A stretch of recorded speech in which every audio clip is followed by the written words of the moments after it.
Paul, Hey. Kurt Meyer, thanks very much for joining us. Appreciate your time. Yeah, Oompher is all about inspiring people to achieve extraordinary things. So who and what during your life and career growing up so far has inspired you? Well, probably Kobe Bryant, the basketball player. And I guess most recently, Rod Drury, Michael Jordan, that's me. Yeah, I guess growing up I was sort of into the whole rich dad, poor dad thing. Read all those books, but then, just ended up doing architecture instead. Yeah, fantastic. So in that software world, guys like Rod Drury and Vaughan Rossell from Bend and people like that have been huge inspirations? Yeah, most recently, and then like for me, Michael Jordan and Kobe Bryant, because they're just fierce competitors and they just won't never say die sort of thing. Yeah, awesome. So you guys were both architecture students at the University of Auckland before dropping out to start your own software business. So I guess was the idea you originally come up with the same as what you're working on today? No. Yeah, so I guess when we're at architecture, we got some scholarship to sort of just research an idea on how to improve architecture. Through software? Yeah, through software. So in that, we sort of investigated an idea where you could essentially find the best locations to live based on your surroundings. Yeah. And so that sort of stemmed off into a new idea for, I guess, a better search engine for real estate that we wanted to do originally. Yeah. And I guess we didn't copy an American company, but the big one that was already doing it was called Trillia in the States, and that was worth sort of $500 million, and they had a lot more money behind them and things. We weren't going to try and compete with them, but we realised that you needed quite a lot of money to make something like that work, which coming out of uni you have sort of a very small fraction of that. Yeah. So the realisation was there are big opportunities out there, but you've got a sort of stepping stone by starting with something a wee bit more feasible and over time moving forward. Because we didn't know anything about funding or anything like that back then either, so it was sort of like, where's the money going to come from, and how are we going to fund this to get that money, and it was tough. I mean, we thought it was like an awesome idea, and we spent ages fretting over the name and the logo and all that sort of stuff, but then at the end of the day we just didn't know where the money was going to come from, and since we just dropped out of uni, we sort of needed to have something like a definite possibility that it's going to make money. Yeah, absolutely. And that was an interesting comment, because I think when a lot of people do start out, they do get caught up in those small things such as branding, such as naming, logos, etc. What can you guys tell us about that? I mean, at the end of the day, if you're not selling product, you're not making money, so it's the important thing just to sort that stuff out quickly and then get out there and start building and selling. I'd be lying if I didn't say that someone that you previously interviewed, Sam Evans, he definitely said that he went through the same things. He spent too much time on logos and stuff, and we just were like, we need to cut that, get to sales. And we, like with our current business, we came up with our logo in 15 minutes and the name within another 5 minutes. Cool. Whereas literally the last time was like a day-long, sort of week-long process. We just based the name on whatever .com domain we could. Awesome. So just talking about Sam, I mean, he's quite strong on the need and the pain in the market. So was there also a realisation that you had to really find that need? So through Sam mentioning that, and then also Mark Cuban says, innovation is dead, solve problems. So we knew that to get a business up and going quickly, it's a better idea to solve problems, and it's also fulfilling, solving painful problems for people. So So and how'd you find this pain? Was it sort of a bit of a 4-step plan of market validation as well, as we talked about with Sam, or is it how did that all work? I mean, originally we were just looking for any markets that were still doing things manually, so it was really unsophisticated. Just people who are carrying around clipboards, using manual systems that need help in automation, and we looked into real estate and didn't really come up with much from there. But then I just record boarding school, everything was all paper based, so we just thought we'd try and contact some of our old school teachers and see if they had same problems. If that was an actual problem that they would be willing to work on.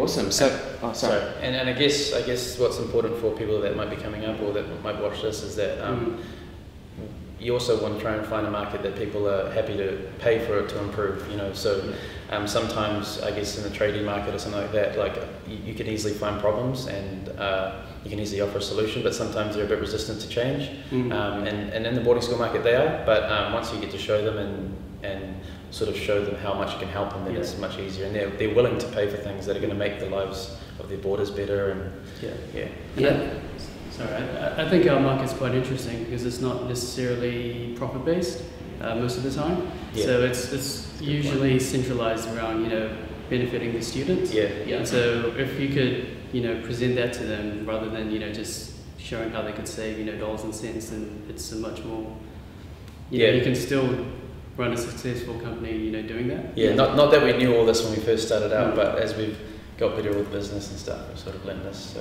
And tell us a bit more about Boardingware today. Okay, so like Kurt said, where we started was markets that were still carrying around clipboards and using Excel and a bunch of cumbersome stuff, and so now we've taken those processes and streamlined them and then put them on their iPads and on their computers as well. And is that in regards to the leave systems, or?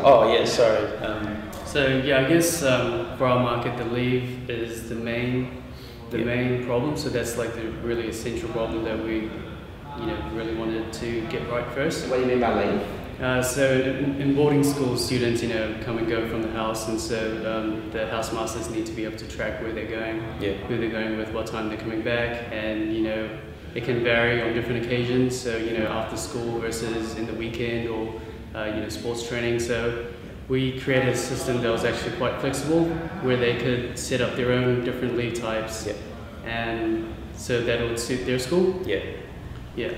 Awesome. And I mean, it's a revolutionary product really that can change the way boarding schools run, saving hundreds of hours a year for students, managers, and parents. It's awesome. So what's your vision for what you want it to become? I guess so. Like Kurt said just then and previously, is that we want to solve the main problem around leave and remove as much friction, I think, and problems surrounding administration work in boarding schools, and then from there making it just something really exciting to use and make their days better.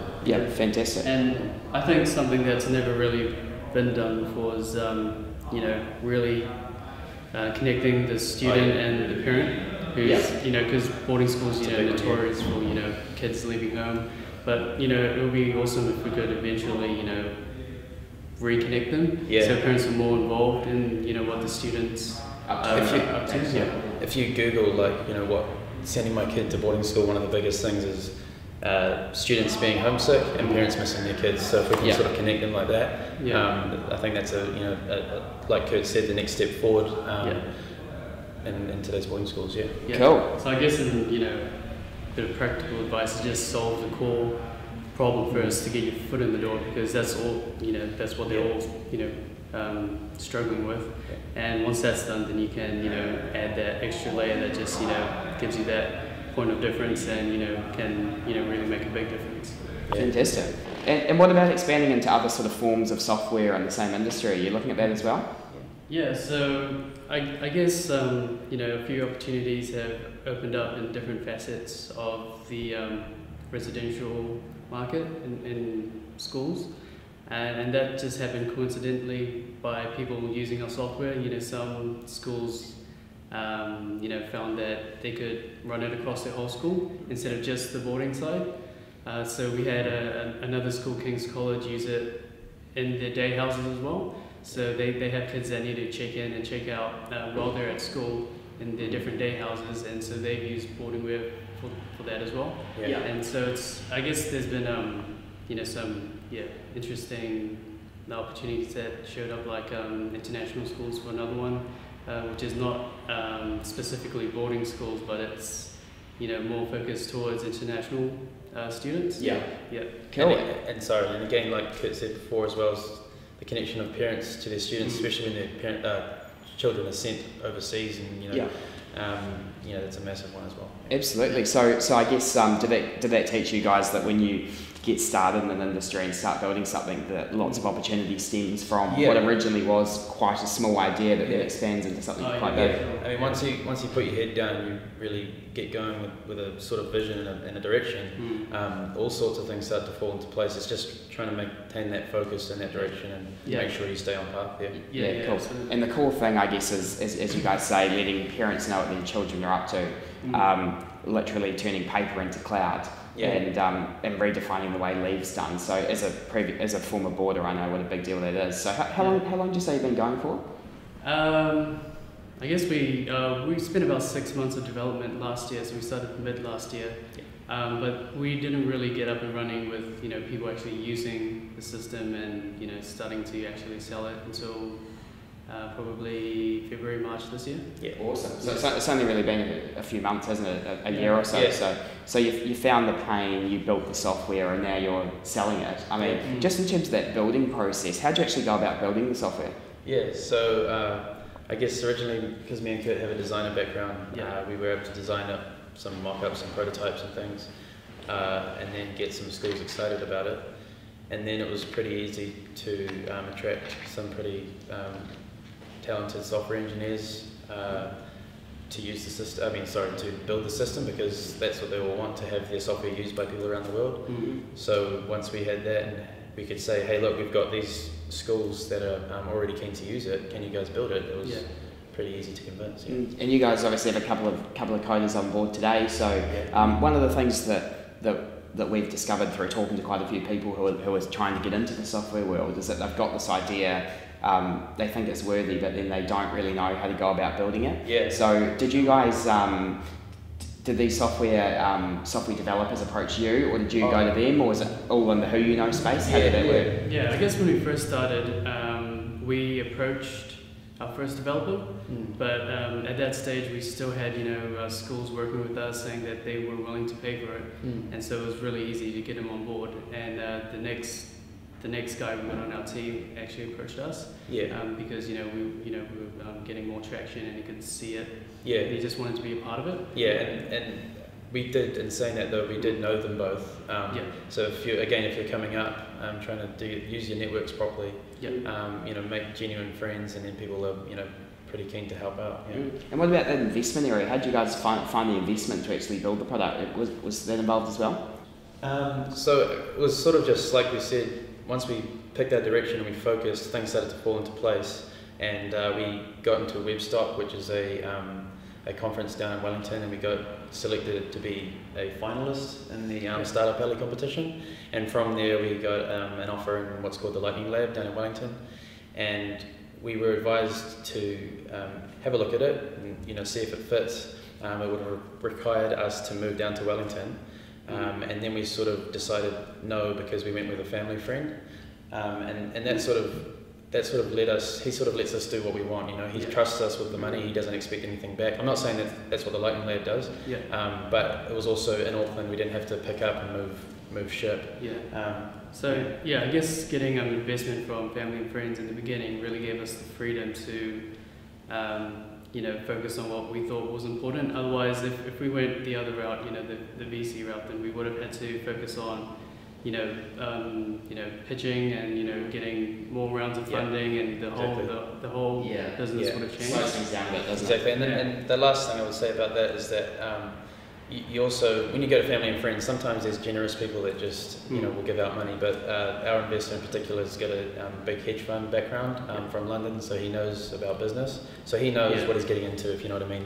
Don't just just convince someone with a half idea and then just get them to give you money without really knowing the risk. So you've got to be confident in your own idea. And make sure they know the risk that you could lose all your money. Exactly. Okay, and was the investor and you guys as a company quite keen to go global from day one? Can you tell us how you've done that in terms of sales and so on? Yeah, ever since we targeted the boarding school market, we knew in order for it to be a viable business, it had to be global, because it's such a niche market, and so if we just stuck to New Zealand, then we would never be able to survive as a business. So it had to be global. So you're going out selling all over the world now? Well, before, like we said, when we reached out to boarding schools to see what they needed or what the pains were, we started even from then going out to boarding schools internationally, because then we knew that, okay, we're not wasting our time, this is a pain worldwide. So yeah. Cool. And what about in terms of selling to your clients? Is it a matter of cold calling or digital marketing, or do they come to you, or how does that work? Do you have a team of people who literally just pick up the phone and call, or how does that work? So I guess it's me and Paul that call people. We don't have a team just yet, but I think it differs between countries. Some countries are more technologically advanced than others, and so they're more open to the digital marketing side of things, whereas other countries prefer just to talk to somebody on the phone. And the other one is conferences. So big time going to conferences, meeting them all there, seeing them face to face. Sure. It's really big. And setting up partnerships can also be a good option as well. It's nothing that we've had too much experience in, but we're just looking into it at the moment. And word of mouth and referrals, is that a big part of it? Big time. But if your product's no good, you won't get word of mouth and you won't get referrals. So we're lucky that we believe our product is pretty snazzy. So cool. And how's the market share going? Are there many viable competitors out there, or? At this stage we do have a couple of competitors, and I think we're the leading software provider, and we're growing pretty quickly. So it's going pretty well so far. And every time we come head to head with our competitors, we've always won. And we've even won customers from competitors as well. So we're really confident that we could take the market. Awesome. So I've just got a few quick fire questions to finish now. As youngsters, what drove you guys to want to leave university? Was it a dream to achieve extraordinary things in the software world? It wasn't always just software, but once we did get a bit of taste in the software world at architecture school, it was like, wow, there's a lot we can do with this. And I felt that when I was at architecture school, we designed a whole lot of things that might not ever be built. But with software, you build it here, and in 3 seconds it's in the hands of someone in America, and then we can get feedback within another 10 minutes, whereas a building can take years and just forever, and then the people might not even like it at the end of it, and then you're stuck. Absolutely. I guess in architecture school we were sort of misfits. We didn't really fit in. We were always trying to do anything but architecture, so like coding and all that sort of stuff. So it just seemed like the natural progression for us to move into business. And software business. And then as well, I find that being in business, it's just 24/7 competition, which just makes me stay alive. And it's exciting, isn't it? Big time. And so we just get to do what we love and just have fun. Cool. And now from having been immersed in that whole software world for over a year, what's your top 3 bits of advice for people out there wanting to start software companies? What would you say to them? Find a good co-founder, and then also solve pain. And what else would you say? I guess maintain focus, narrow down what it is that's going to help you, get into the market, and make sure you nail that. And, once you've got that, then you can start focusing or, expanding your product. And be relentless, and it's probably said over and over again, but don't give up just because one person says no. There's another 10 other people that can say yes. Cool. And obviously the Boardingware journey is literally only just beginning, but it's only been going for a year. But if you guys could hypothetically sort of go back to the start of your Boardingware journey and give yourselves a bit of advice, is there something that sticks out that today, I guess, that you keep at the forefront of how you go about your daily business? I don't know, something I wish we did in the beginning was just get the development done faster. I guess in our situation, there was, it's an untouched market, so getting, first to market can be, very important. So if we had now we know how to do it, but back then we didn't. But if we knew what we knew now, we probably would have got the product done within, 3 months or so, and had a 6 months head start on our competitors. So what would you say to Kurt a year ago? It's not really advice. It's just the technical things. That's fair enough. Like Kurt said, same thing.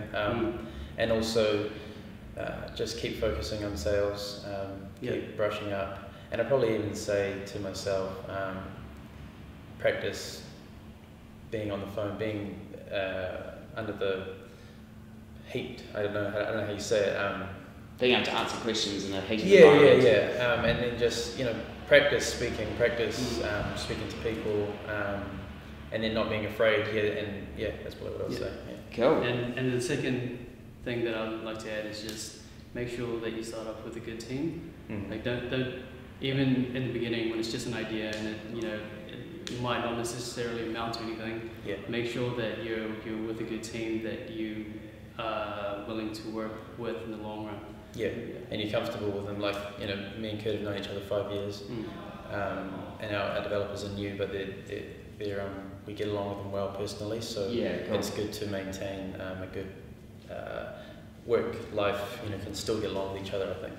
Yeah, sweet. So what's your guys' dream in the whole software world or the business world? Do you one day want to start a huge global Xero or something like that? Yeah, definitely. So, we had our eyes set on the big goal first. We went back and did something smaller, and now it's still awesome. But eventually, be able to, do something massive that can really change the lives of a lot of people. Yeah, cool. Yeah, absolutely. Just being able to make a difference in people's lives. We're just starting off with this in a small way, but if we could, I guess for me, just to be able to impact as many people as possible. Exactly. So guys, what would the 16-year-old boys you were think of who you've become today? Would they be surprised as to where you are already and only a few years later? 16-year-old me would probably be disappointed that I'm not in the NBA. But I think he'd be pretty surprised as well. As at where I am, I thought I'd still be in architecture school, but. For sure. Yeah, I guess my 16-year-old self would be surprised that I didn't wind up doing architecture, but also at the same time, probably kicking myself that I didn't start this whole thing earlier while I was in boarding school. And I guess what that teaches you is that anyone can do anything at any time, as long as you've got a passion and a dream for it. Yeah. So I guess I think we can all expect big things from you guys. So to finish off, can you look down this camera here and tell us what are your wise words for the people of New Zealand? Well, mine would be, even though I'm not the greatest at it yet, learn how to sell yourself, your product, whatever it is you're doing in life, just learn how to sell. I think I would say that there's opportunities everywhere, no matter what you do, every day, opportunities just go right past you, and all you have to do is look for them to be able to notice them. So I'll just say, keep your eyes open for the opportunities that are sitting under your nose, because you never know, it could be a business. Cool. Thank you. Cheers. Cheers, guys. All the best.